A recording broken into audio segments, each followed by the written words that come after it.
Well, this looks fabulous. I'm glad you're here. Thank you all very much. I'm Tammy Bruce, the spokesperson for the U.S. State Department. It's lovely to see you here, everyone in the back, everyone watching on streaming or television or however you're seeing us. Thank you and welcome aboard. Statement before we proceed here. Good afternoon, of course. It is an honor to join you today for my first briefing at the State Department.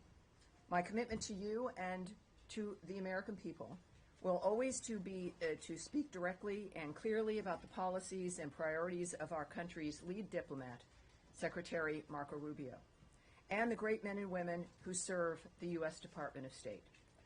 To begin, I would like to acknowledge that after Secretary Rubio was confirmed in a historic bipartisan vote, he promised to deliver a foreign policy under President Trump's vision and leadership that would make America stronger, safer, and more prosperous. Under President Trump's administration, the State Department puts America first as well. Peace through strength is back, and our North Star is the pursuit of peace. As Secretary Rubio says, peace is not a noun, it is an action. And the Secretary has been taking action. It started on day one. Secretary Rubio got straight to work issuing common sense policies that returned the State Department to the basics of diplomacy. We are rewarding performance based on initiative, skill, and hard work, and we are ensuring every dollar we spend advances our national interests. During the Secretary's first international trip to Central America and the Caribbean, he reaffirmed our commitment to the region where we live. He emphasized the importance of this relationship, highlighting our shared challenges and our shared opportunities. Already, the Secretary has achieved concrete deliverables to combat transnational crime, advance the cause of enduring peace, and counter the malign influence of the Chinese Communist Party. At the United Nations, U.S. leadership led the Security Council, passing a historic resolution seeking to end the Russia-Ukraine war. Implementing President Trump's executive orders, the Secretary designated 8 cartels and other transnational organizations as terrorists. The Houthis have been designated as a foreign terrorist organization, and their members are facing sanctions. And the Iranian regime is again under maximum pressure. And further in line with the President's promise to keep America safe, Mohammed Sharifullah was detained in Pakistan for the tragic Abbey Gate terrorist attack that took the lives of 13 service members of our country. He has been extradited to the United States to face swift justice. The Secretary's highest priority is the safety and security of the American people. Earlier today, the Department hosted a ceremony to raise the hostage and wrongful detainee flag.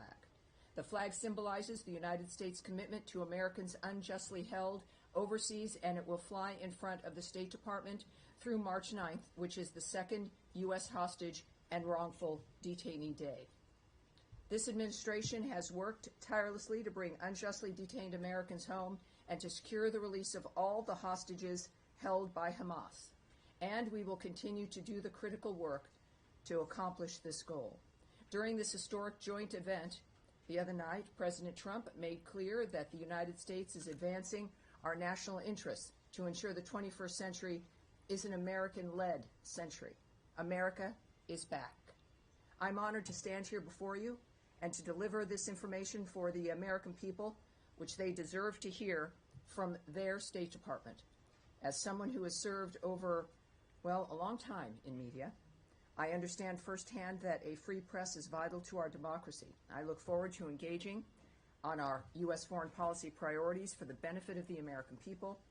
And also just want to say a thank you to the civil service workers, the foreign service workers, the staff of this department. As someone who's been looking out from the outside into government and seeing always the problems, it has been a remarkable experience to work with these individuals in this department, but throughout the Department of State. It has been an experience for me that has changed my point of view on many different issues. And I want to thank all of them who made it possible for me to stand here today. This has been literally a team effort. It remains a team effort for people who love this country and serve her every day. And so, there's something I never thought I would say, except screaming at the screen at this gentleman sitting here. Just a remarkable illustration of how life changes and has surprises for us. Matt Lee from the Associated Press. I'm going to also ask you, when asking a question, we have a number of cameras in the back. People are watching through streaming at state.gov, our social media accounts as well, and a variety of different ways. Announce your name if you could and your outlet. That would be terrific. Matt Lee, I'll announce for you because you're so shy with the Associated Press. Sir, what can I tell you? Well, first of all, thank you for your opening remarks there. And I would also say congratulations because for those of us who were around back at the beginning of the first Trump administration, the first State Department briefing in 2017 was on March 7th. So you have beaten that by one day. There you go. I don't know if not that you're competitive, but I did not know. You know, all right. Anyway, so thank you got that. You have a record already. Okay, thank you. So anyway, yes, thank you very much for your commitment to speaking to us and being open and transparent. I just want to say before I begin, and I have a very brief question, but before we begin, that I think everybody in this room understands that elections have consequences. Everybody in this room understands that the President of the United States sets the agenda for foreign policy, and so the questions that you will get today and going forward are all aimed at trying to find out what that policy is, one, and then how the State Department is actually implementing it. So sure. I hope in that, with that we can go through. So the first thing, my question is about the AID. Sure. So on January 20th, the entire Function 150 account of the federal budget, which is all of the State Department and USAID, including operations, salaries, was roughly about 1% of the budget. What's your understanding of where that number, that percentage is today? Well, what I can tell you is President Trump was elected to change the status quo. Part of what has initiated this dynamic that we've all watched play out, what's it been? I think it's been 6 weeks, is an effort to deal with waste, fraud, and abuse. This began with a simple inquiry of USAID to look at their books, to look and inquire, and they refused. They said, we're an autonomous organization, you have no right to come in. The intention was not to do it in a manner that you've been watching unfold. It began because there was no cooperation at the beginning. And the inquiry, of course, was because of the debt, the nature of being $2 trillion, that it was an unsustainable and remains an unsustainable way of running anything, a household or a government. There's a point where you have to look up and say, we need to see at least what's happening. So this has been a pause, a 90-day pause, you shouldn't forget that, to look at the nature of how the taxpayer money has been spent and if it was being used in the proper way for the things that we've allotted it for. And that began. It was certainly in a manner that was not planned on, but we needed to do it. It was something that was, of course, important to accomplish the nature of dealing with, is there fraud, is there abuse, is there waste, how can we fix the system so that taxpayer dollars are being used properly. And in the process, of course, we've looked through some of these issues. You heard at the joint session of Congress addressed by the President, some of the remarkable programs that we were paying for around the world, millions of dollars. And clearly change has had to be made.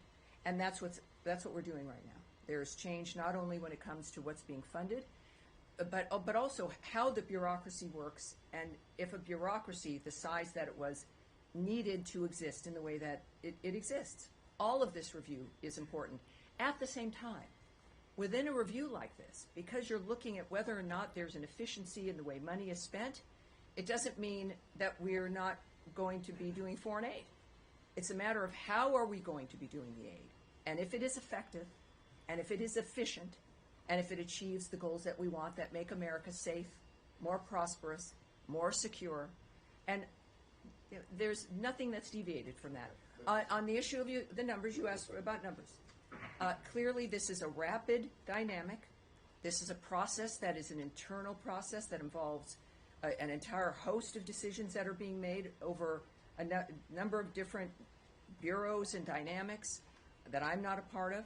We see what the results are. We have been getting the notifications about the nature of the numbers involved, but I can't go into specifics on this day or how they might even be tomorrow. But yes. The reason that I pushed on the Yes. percentage number was because one of the first fact sheets that this department put out, and I know that you probably didn't have much of anything to do with it, but it was Don't underestimate me. Not yet. Well, it was on January 29th, and it was about the executive order on. Sure. And it said in there, even setting aside generous support for Ukraine over the past several years, the U.S. is spending roughly $70 billion in foreign aid annually. Well, that was just not correct. And several hours later, after myself and other people pointed this out, Yes. it was changed, but it wasn't sent out again. It was just changed online. But it was changed to $40 billion instead of 70. Right. And I just want to know, the people who put this together, and I don't know who they were, but that's a $30 billion Yes. mistake. Is Yes. that the kind of accounting that? No, it's not. And I think, and can speak on behalf certainly of my department and of this entire department and the speed with which some of these things are happening, that mistakes are corrected. There was one. It was corrected, and that's certainly not going to happen again. That's what I can pledge to you. I do know, and as everyone learned on that day, that the data matters, which is why I'm not going to stand here and guess, that the facts of the matter matter, and we're determined. I am determined in this role. This is not just a first day for me, but also for the department to see the nature as a reminder of what you're all interested in and what we have to speak to, and I appreciate that. But yeah, it's everything's a learning curve. But at that point, of course, that's a significant difference, and let's just say it's not going to happen again. Thank you, sir. Yes, Rich. Hi, Tammy. Fox News. We all know that, right? Yes. You have to introduce yourself. Rich Edson with Fox That's News. right. Thank you, Tammy. Thank you. Tammy, on this USAID investigation, Peter Morocco has been on Capitol Hill over the past couple of days, briefing members of Congress and updating them on this, where he told them that they have uncovered waste, fraud, and abuse to a level that would require referrals to the Department of Justice for investigation. Can you provide any specific examples of illegal wrongdoing, or what the department believes is illegal wrongdoing at USAID? Well, obviously, and this is my first chance to say what I can't comment on, which is, in general, certainly any possible litigation, the nature of negotiations or contemplations regarding action that the government might take, certainly not only because I've not been in the room, but it's because you've got, whether it's diplomatic conversations or issues of determining what we might do and what might not do. It also goes into hypotheticals. So no, I can't answer that. What I can say, again, is that the level of what we've discovered at USAID is troubling enough to where this is the kind of conversation that is perhaps going to have to be had by the American people and even perhaps Congress. But I think at this point, when we're looking at this kind of an issue that we see through our existing investigations and inquiries, that we've clearly got some problems. And so we're determined to correct those problems. Where it ends up is going to be, of course, something we'll see in the future, but that's not something I've been involved in. So a conversation with the American people in Congress. How about with the Department of Justice? Well, I don't know. I don't know. But it is, the seriousness with which this is being addressed is something the American people should be happy about. It is why President Trump was elected, was to take action on the things that he campaigned on, as many people did as well. We knew something was wrong and it had to change. And this is up to, of course, to the people who are doing the investigations, whether or not any of that actually manifests. All right. Yes, Sean. Thank you, and welcome to the podium. Thank you. Sean Tandon with AFP. Pay special attention to the Middle East. The situation. Let me ask though. Any other questions on the USAID situation? Bunch of hands. I'm shocked. All right. We'll get back to you when we move into the Middle East. Yes, ma'am. Thank you. Daphne Solodakis with Reuters. Hi there. You said that this is a pause, but we got answers from the State Department saying they've already cut 92% of the awards worth $54 billion. Is there any chance of those coming back? And that made it seem like the review was done. Is it done, or is the review still continuing? Well, when you have a review, it is to assess what's happening in front of you, and then decisions are going to be made, right? So you've got a review. It's 90 days to make an assessment within that framework of what works and what doesn't work. If there were programs and if they've been cut, the answer would be is that they did not serve either American interests or make us safer, more secure, or more prosperous. So those decisions are going to be made. Clearly, some have been in the process of the review. Are they final, and is the review complete? Well, I think that each case may be different, but we do know that actions have been taken based on the standards that we set, that the Secretary of State has set, and we're moving forward. Yes, ma'am. Thanks, Tammy. Jennifer Hansel with CNN. We've heard from groups saying that they had contracts for work that had been granted waivers by the Secretary because they were life-saving activities that were then given termination notices for the funding for those programs. Is there a review to see if these can be turned back on, and how many of these life-saving programs have been cut under these terminations? Right. And just as a reminder, that part of what was a blanket waiver in this process, in the review, was, of course, we will continue to fund and continue to act on the importance of money that goes to life-saving work. Many of those programs, which again the President articulated during his address to Congress the other night, certainly did not meet that standard. So we have that blanket waiver dynamic. There are anecdotes of certain issues. We do know that if there's been a problem, that it is reversed. The Secretary is directly involved in this process of assessing the nature of what's happening and who's getting these funds.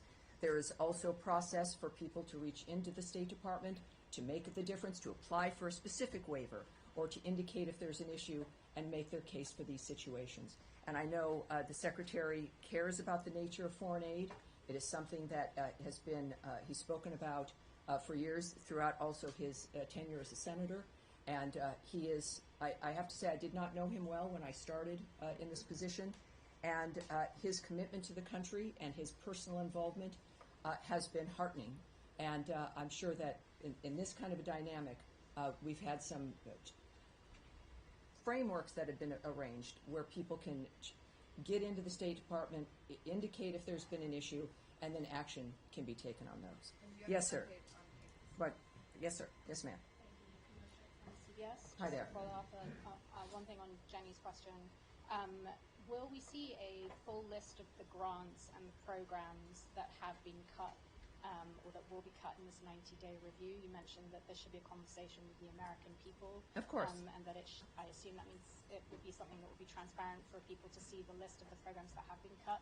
And then just on related to USAID, there's reporting from Reuters that more than 700 diplomats have signed a letter that is destined to go to the dissent cable for this department, expressing their concern about the dismantling, of USAID, and the fear that this is undermining U.S. leadership abroad and helping create a power vacuum for the likes of China and Russia to exploit.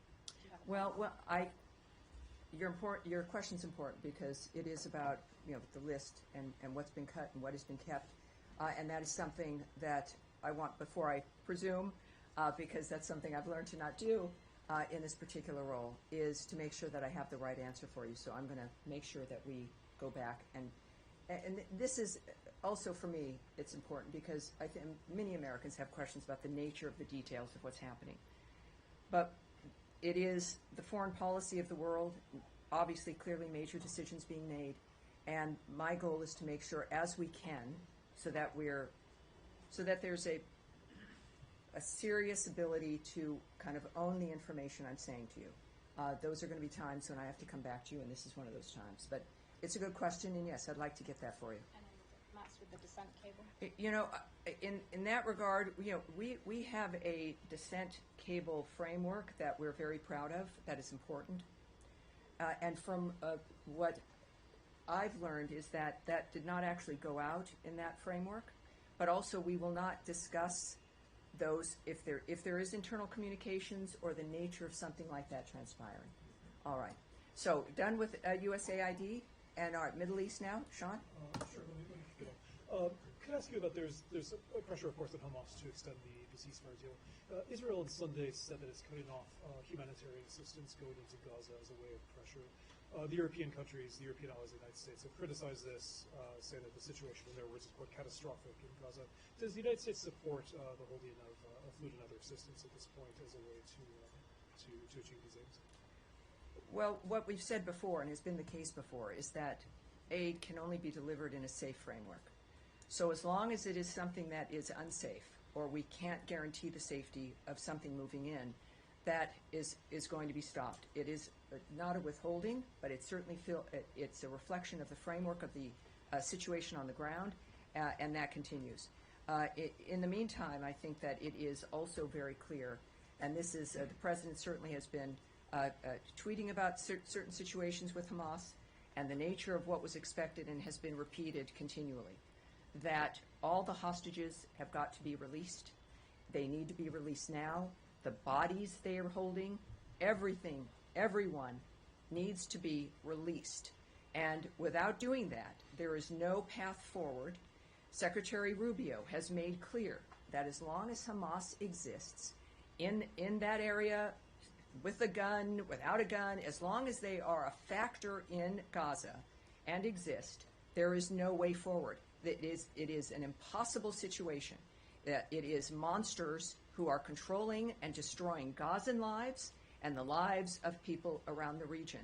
It remains an extraordinary dynamic where this administration has made clear, as has Secretary Rubio, that we have a framework where it's over and over and over again. There's been nothing new. It's wash, rinse, and repeat, back and forth, for generations. And the approach now in this dynamic is that it has to be a new approach, and that is what President Trump has said from the beginning, that we've got to think differently. We've got to think differently about how things proceed in the region. And this is finally, after this idea, the prompting to think differently, there are some different and new ideas. But one thing stays the same and is unmovable here, and it is the existence of Hamas as a factor on the ground in that region. It will be impossible to continue. Yes, sir. Thank you. My name is Saeed Erakat. I'm from a good newspaper. I've heard a little bit about you, and we've had some conversations. It's great to see you here, sir. Good to see you behind the podium. I have two quick follow-ups, basically, to Gaza. The president said yesterday he had strong words for Gaza, for Hamas, and for the people of Gaza. Now, at the same time, we heard about the meeting that took place between Mr. Bowler and some senior Hamas officials and so on, which gave people maybe, hope that there's going to be movement towards the phase two of this deal that was struck back on January 15th. My question to you, how do you reconcile the two? And also follow up to that, so I don't have to come back to you again, is also on Mr. Witkoff's statement and what he has been saying. The two can be combined. Whether we have an idea as to when he's going to be going back to the region. Thank you. Well, first of all, if you have a conversation with someone, it's not a negotiation. It's not irreconcilable. It is the conveyance of the American position in a different way. Nothing was different. Nothing was conveyed differently. There was no change of position. It was the conveyance of the existing American position about Hamas and how it cannot exist in Gaza. Now, whether it is through a tweet or a diplomatic cable or on television or through envoys or in a meeting, that message can be conveyed. And I think that that's what's important for the American people to realize, is that the steps for peace that need to be taken in any country will be taken, and especially in making sure that a bloodthirsty group like Hamas understands that our message is not fluid. Yes, Andrea Mitchell. Great to see you. Change of subject. Are we? Well, okay, yes, we'll go to you. The first, we'll take a couple more on Gaza. Yes, ma'am. Thank you. Nadia, Nadia, yes, nice to see you. Good to see you too. A couple of questions. Number one, the secretary said he's open to the Egyptian plan. It's been endorsed by the Muslim and Arab countries. What's your position on that? It's basically, in a nutshell, saying that Gazans can stay, they can rebuild it with Arab money and with Palestinians' leadership. And second, the administration issued many ultimatums to the Hamas before. What's the difference this time? And the secretary echoed what the president said on Gazans themselves. He said Gazans will await them a beautiful future, but if hostages are held, they're all dead. What does that mean? Well, first of all, we know that the president, in his comments about a new way forward, etc., was an invitation for new ideas. And that seemed to have spurred some new ideas. But we also know that they have not really been seen as being adequate for the nature of what it is that we've been asking for. So it's always, I think that, especially from the words from the president himself, and I want to get his remarks especially for you, because these are, this is, everybody clearly wants this to change. I think that that's obvious, especially with Egypt stepping up and handling it as they have. But then it's about what are the details, what's going to end, what's going to be on the ground. And hold on one second here. The issue of my notes, which might have to be resolved for the next briefing. Hold on. All right. Well, I'm a paper person, as you might be as well. Well, let me just continue, though, on that manner, is that the Arab deal, as it's noted, is that it does not fulfill the requirements, the nature of what President Trump was asking for. But it was not, but it was the welcomed effort of continuing to address this clearly has to continue. So we understand that it's obviously that region and everyone is interested, has a stake in this, to say the least. And the goal is, though, as it has always been, it's very simple, is for peace in that region and to not have it continue to return as a constant issue. And we think we have a very good chance at accomplishing that this time with the leadership and an articulated leadership regarding what's acceptable and what is not. So these conversations clearly will have to continue. We know we've got partners clearly in the region, and Israel understands that as well. And this is what the world wants, not only in this conflict, but other conflicts. And no one wins. No one is winning here in this framework. And so, but regarding the Arab solution, the Arab deal via Egypt, that what I have for you right now is that it does not meet the expectations. And so we'll have one more. Yes, sir, in the back. Good. Ryan Grimm on Drop Site News. There's been some reporting on our outlet, Israeli press, there's some in the American press, that there was a side letter that the Biden administration signed or sent to Israel as part of the ceasefire negotiations that effectively said, okay, this is the deal on paper. We're going to move from phase one to Can I phase two. save you some time Sure. in your life? I'm not going to comment on something that happened prior to this administration or to things that have been heard So or the idea of hypotheticals or rumored issues and letters and what rumored plans were. That is a non-starter. So if you have another thing you want to ask, let's do it. I do have one other thing. The Yes, sir. question would be, would a letter like that still be enforced under the Trump? Sorry, from one hypothetical to another. Clearly, Okay. I can't answer that, All right, but so- thank you, sir. In the back. Yes, sir, behind you. Thank you very much, Tammy. Jaleel Afdiri from the Frontier. Hello, sir. Nice to meet you. First, I want to say a quick thank you to the president. I have not seen any journalist saying thank you to him in 2020 during the corona days. I was one of the affectees as well who spent many months in the hospital, and the Well, I'm glad stimulus you're here. checks were amazing, and many journalists took advantage of it. My first question is, did anybody from the U.S. administration say thank you to Pakistan on official level regarding this new arrest?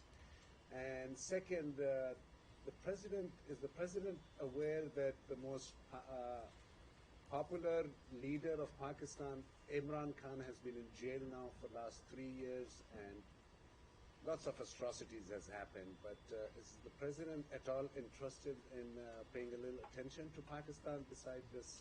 Well, I will answer that, noting that in his address to Congress, the president announced the arrest of an ISIS-K operative and planner responsible for the deaths, as I mentioned earlier today, of the 13 brave American service members and over 160 Afghans at Abbey Gate, that he is now in custody, and we extend our gratitude to the government of Pakistan. We do, for their partnership in bringing Mohammed Sharifullah to justice. We would also now refer you, for those who want more information, to the Department of Justice for further information regarding his case. We have, regarding Pakistan and the nature of our relationship, we have a common interest, obviously, in fighting terrorism, and the arrest of this terrorist also illustrated that U.S.-Pakistan cooperation on counterterrorism remains vitally important. So thank you, sir. All right, so now, Andrea, we'll move on here. Thank you very much, and thank you and welcome. And I think all of us are very grateful that the briefings are starting and that you were Good. in this I role. hope to. I won't always I hope my goal is to make you all happy. Of course, that will be impossible. And I appreciate your patience with me today, as I'm learning clearly the depth. This room, we've got an overflow room. We have. I don't want to say any numbers. I've just remember, I pledge not to give you numbers. But it's a remarkable thing. The American people care about foreign policy. They care about national policy. And your career in particular has kind of taught Americans that this information is interesting, it's usable, it's important, and so it's a pleasure to talk with you. Thank you, and just thank you for your commitment to this. Yes. On Ukraine, does the Zelensky letter, which includes an apology and various commitments to peace, which were praised by Mr. Witkoff at the White House today, does that letter meet the standard to the Secretary that these talks can proceed? And will the Secretary be attending the talks that are now contemplated next week in Saudi Arabia? And if you could give us any reaction to the Russian attack on a hotel today, where American aid workers did escape, but at least 4 people that we know of were killed. Right. And if I could just also throw in. All right, a third one. Does the letter of apology solve some of the issues to the extent that the Secretary believes intelligence and the weapons pipeline and intelligence sharing could be destroyed? Well, that's a road a bit too far. We will not discuss issues of intelligence or diplomatic agreements or the sharing of information. That I will not discuss. But from the start, after the Friday situation with President Zelensky, and Secretary Rubio was in the room, it was a surprise that his behavior took a turn, and in the Oval Office. And it was clear, as the President had stated publicly, that he was not ready for peace, that there was one thing that he should not do, and that was, damage the nature of what was transpiring there, because we want to help him. We want to help Ukraine. We have been the biggest supporters of Ukraine in this conflict than anyone else in the world. We have made it very clear from the start how we feel about this situation. But even after that, even that same night and continuing on, there was an open door that he wasn't ready for peace. If he becomes ready for peace, he can come back to the table.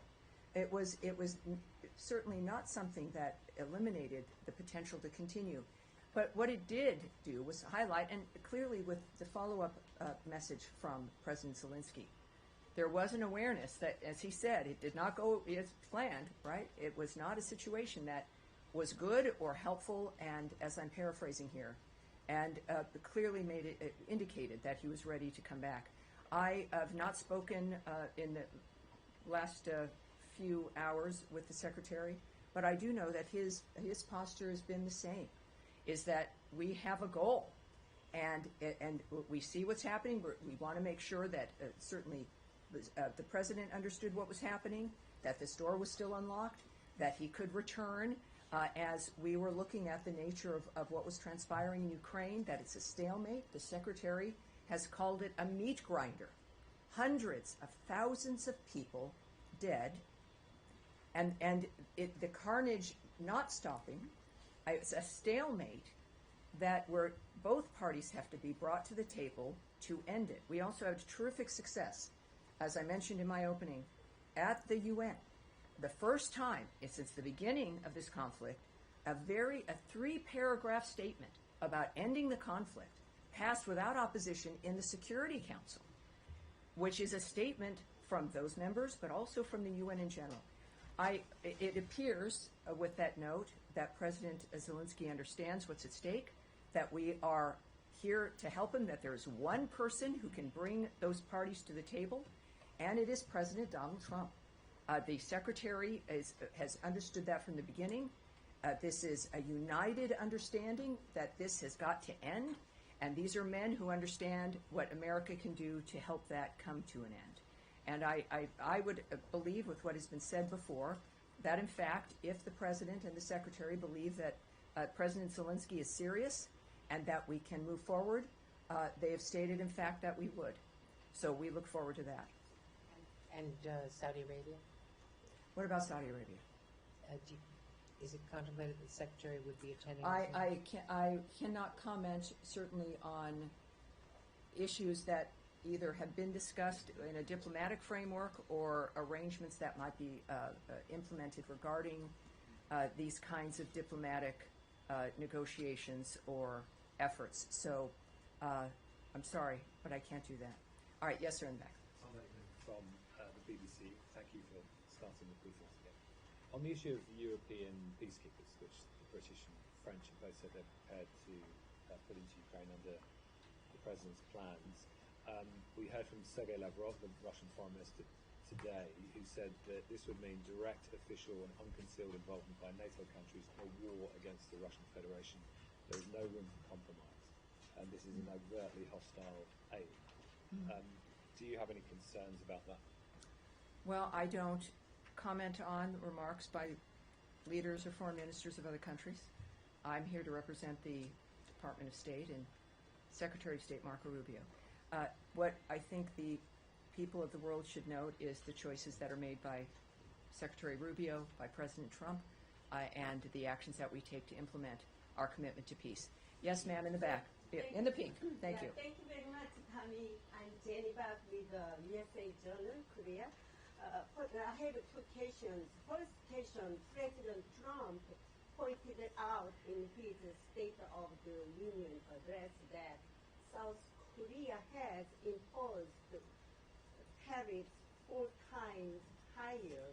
What measures will the United States take to resolve the tariff issue with South Korea? Second question.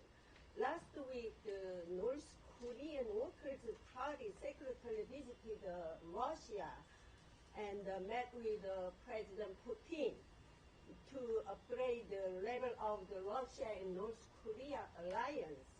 Does the United States believe that the North Korean troops should withdraw from Russia to end the war between Russia and Ukraine? Well, thank you. Yes, thank you. I really can't remark on issues of the North Korean relationship with Russia at this point, or that particular regional effort or action that may have occurred. So that's not something I can remark on right now. I certainly, for both of your questions, will go back and talk to the Secretary, mention to him, as I have and as I've pledged to many of you who I met earlier in our bullpen here, that part of my goal is to make sure that not only do I have a good broader view of what interests all of you, but to make sure that the Secretary knows as well. I think that that's part of what is important to our communications with you. Besides what we can and cannot share, it is to make sure that we know where your interests are also. All right, sir. Yes, sir. Yeah, thank you so much, Tammy. Congratulations, and thanks for doing this. At the opening remarks, you talked about Iran is under the maximum pressure. So I have a question related to that. And I'm sorry, what is your outlet? Yeah, my name is D.R. Kuda. I'm working for Ruda Media Network. It's a Kurdish TV. All righty. So maximum pressure. Yeah, Iraqi sanctions waiver for Iran gas imports expires on March 8th, which is the day after tomorrow. Have you renewed this sanctions waiver, or do you intend to renew that sanctions waiver for 120 more days? And I have the second question. Do you want me to ask now or after you? Well, let me answer that question, because I see my staff standing up by the pillar, because I don't tend to keep track of certain things, but like time. But here's what I can tell you. The Iraq sanctions waiver, as you've noted, for Iran gas imports expires on the 8th. And we have, at this point, as you might imagine, we have nothing to announce with regards to the current electricity waiver that expires on the 8th. In line with National Security Presidential Memorandum Number 2, we are reviewing all existing sanctions waivers that provide Iran any degree of economic or financial relief, and we are urging the Iraqi government to eliminate its dependence on Iranian sources of energy as soon as possible and welcome the Iraqi Prime Minister's commitment to achieve energy independence. Hopefully, the United States is leading the way when it comes to that kind of an approach. All right, are we wrapping up here? I think we are. We will do this again on Tuesday, unless circumstances change that. One last in But- Africa, please. Someone wants one last. See, this is going to happen. It's like No, one just last. in Africa. Africa. All right, hold on. the back row? One last in Africa. Thank Yes, Africa. Let's do it. Thank you. Thank We have a lot of interests in that continent, so thank you. Yes, ma'am. Yes, thank you. So, thank you. Yes. My name is Hariana Veras, and I'm with TPA. Recently, I asked President Trump about his interest in joining the effort of the president of Angola, President João Lourenço, who is mediating the conflict between DRC and Rwanda, if he would be interested to join the efforts of Angola to bring peace to DRC. He said that the situation in the DRC is a very serious situation. But we have also seen that in this first 100 days of President Trump, he's making some movement. He imposed sanctions on the people that are directly involved on the conflict in DRC, and also Secretary of State Marco Rubio. He spoke with the Foreign Minister of Angola and also President Tshisekedi of Correct. Congo. Correct. Is there any plan, or can we expect something more in terms of action from the United States to join Angolan's effort to bring peace to the DRC? Because every day people are dying, and we have seen how eager President Trump wants to bring peace in many regions. That is correct. Not only in between Russia and Ukraine, but also he's showing interest in to bring peace in other regions. Is the Democratic Republic of the Congo one of the countries that this administration will do something to bring peace? Well, Because I can tell you, and this is, I think, a good way to end the briefing today, just as a reminder, yes, of the global commitment that this administration has, but that Senator, I keep doing that, he's a Secretary of State, that the Secretary of State, Marco Rubio, has in the world. I can tell you that we stand in firm support of the Congolese people and of the sovereignty and territorial integrity of the DRC. I can say that in his calls with the two presidents, the Secretary urged an immediate ceasefire in the region, accountability for human rights abuses and violations, and for all parties to respect sovereignty and territorial integrity. We expect to see leaders return to the Angolan-led Luanda process and the Nairobi process and take action to resolve the conflict. Though we are aware of this, he has communicated this, he's engaged with leaders in the region on this as well. And we remain diplomatically engaged. That is going to continue. It will not soften or end. And I appreciate you being here, because this is very important and it's a big story.